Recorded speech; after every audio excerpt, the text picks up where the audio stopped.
Cet après-midi, le ministère de la Communication et des Relations avec les institutions a organisé une conférence de presse. Cette conférence avait pour but de donner des explications supplémentaires concernant la réunion qui a eu lieu hier entre le gouvernement et certains députés au DSC à Nosy. Dans la ville de Tuliar, le prix du bidon d'eau atteint les milliards depuis quelques jours. Pour cause, depuis une semaine, les habitants de la ville subissent une coupure d'eau, selon les informations reçues. Une victoire inespérée pour les démocrates, un revers pour Donald Trump. C'est finalement Doug Jones qui a décroché la place de sénateur dans l'Alabama.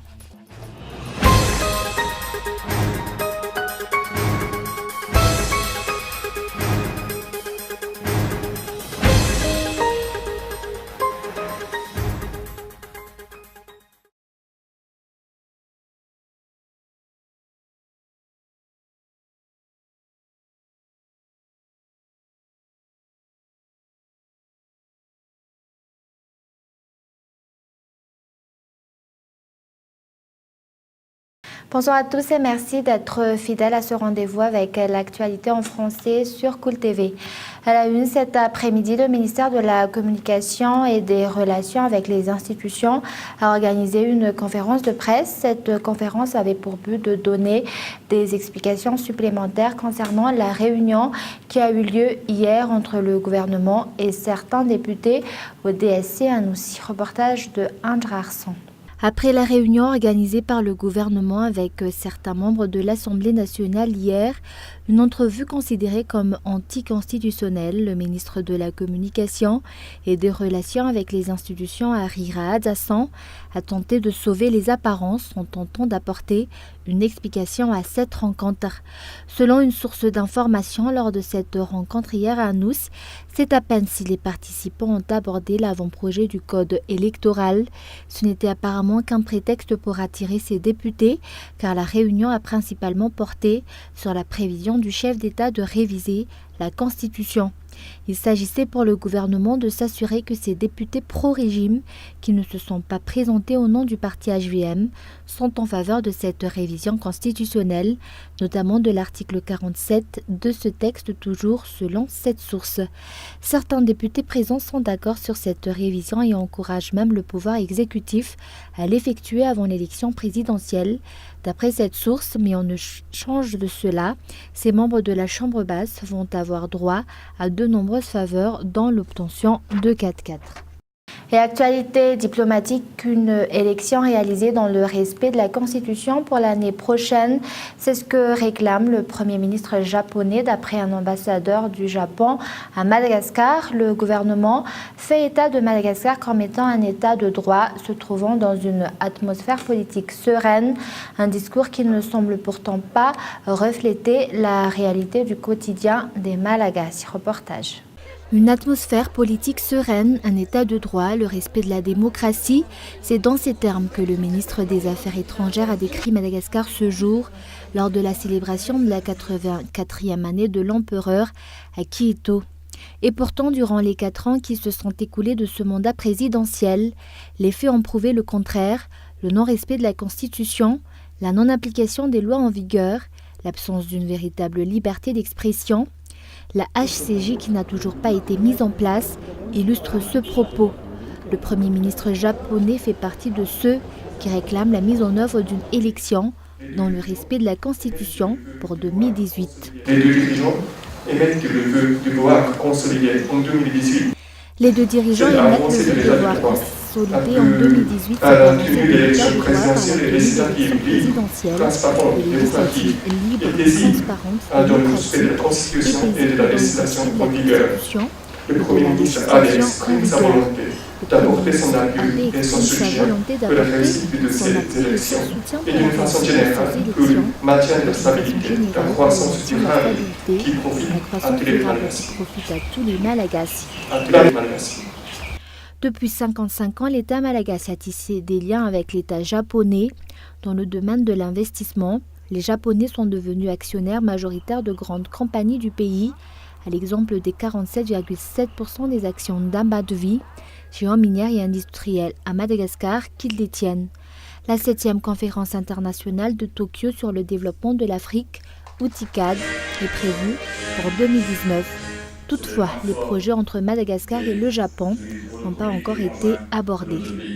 Et comme nous l'avons annoncé dans les titres, dans la ville de Tuléar, le prix du bidon d'eau atteint les 1000 arrières depuis quelques jours. Pour cause, depuis une semaine, les habitants de la ville subissent une coupure d'eau, selon les informations reçues. Et résultat, le prix du bidon d'eau a grimpé de façon considérable. Et encore, pour avoir accès à de l'eau potable, il faut faire la queue pendant plusieurs heures. Et pour la population, les raisons de cette coupure restent un mystère, puisque la Jirama n'a fourni aucune explication à ce propos. Et d'autre part, depuis hier, la ville n'a également plus accès à l'électricité. Et face à de telles circonstances, les plaintes des habitants se multiplient. Ces derniers demandent que l'État prenne des mesures pour rétablir l'ordre.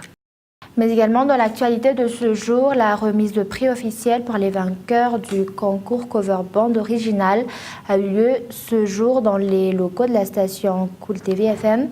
Il s'agit d'un chèque d'une valeur de 2 millions d'arières. Les participants et les organisateurs ont été satisfaits de ce concours. Reportage. Cet après-midi, le duo de Mamie Cool ont reçu un chèque d'une valeur de 2 millions d'arières pour avoir gagné le concours Cover Band original organisé par Cool TV FM. En général, tous ont été satisfaits par cette compétition, que ce soit les participants ou les organisateurs. Nous sommes très heureux d'avoir participé à ce concours et d'avoir reçu le premier prix.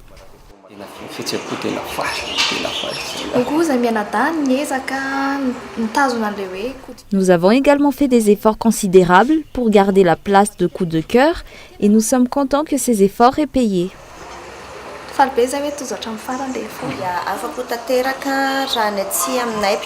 Du côté des organisateurs, nous sommes satisfaits de la mise en œuvre de ce concours. Nous avons également apprécié de travailler avec les musiciens, le coach Lint, les jurys et toute l'équipe de Cool TV FM qui ont permis d'organiser ce concours. À titre de rappel, la finale de Cover Band original a eu lieu dimanche dernier à l'Alliance française d'Antananarivo Andavamamb avec 8 finalistes. Mamie et Cool ont obtenu la majorité des votes et ont remporté ce concours.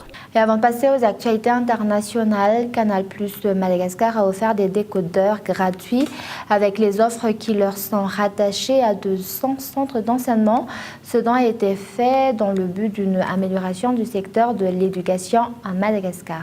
D'avoir un outil pédagogique complémentaire aux cours qu'ils dispensent, afin notamment d'enrichir leurs cours dans des matières comme l'histoire, la science, sciences de la vie et de la nature, les langues vivantes, également permettre aux élèves et aux corps enseignants de rester au plus près de l'actualité et des informations nationales et internationales.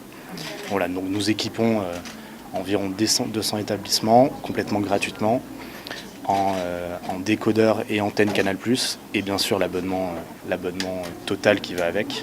Et place aux actualités internationales, une victoire inespérée pour les démocrates, un revers pour Donald Trump. C'est finalement Doug Jones qui a décroché la place de sénateur dans l'Alabama. Reportage de France 24.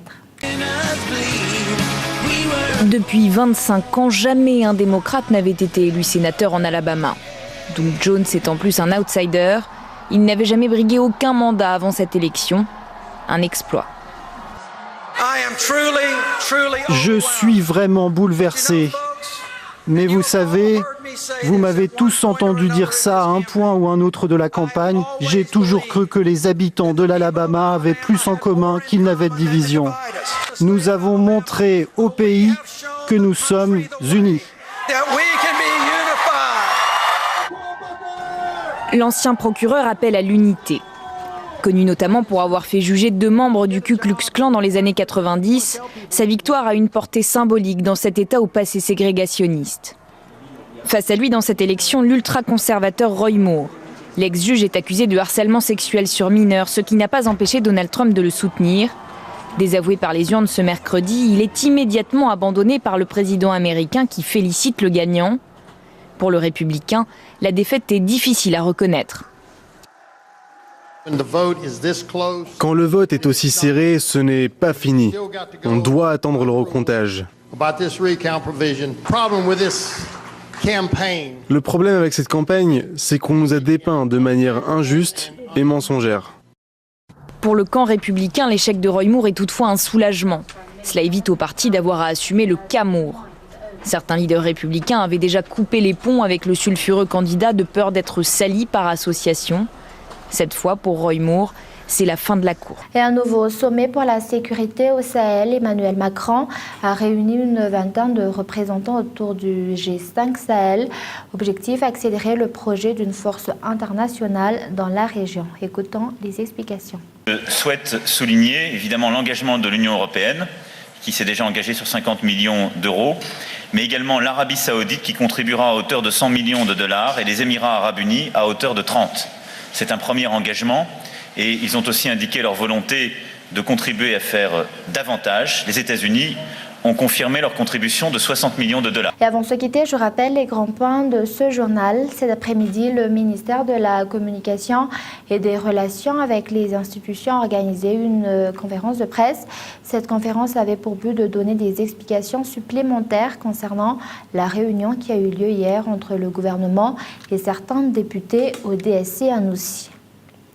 Et dans la ville de Tuléar, le prix du bidon d'eau atteint les milliards depuis quelques jours. Pour cause, depuis une semaine, les habitants de la ville subissent une coupure d'eau. Selon les informations reçues et résultats, le prix du bidon d'eau a grimpé de façon considérable. Et enfin, une victoire inespérée pour les démocrates, un revers pour Donald Trump. C'est finalement Doug Jones qui a décroché la place de sénateur dans l'Alabama. Et voilà, c'est la fin de ce journal. Merci de votre fidélité. Au revoir et bonne soirée à tous.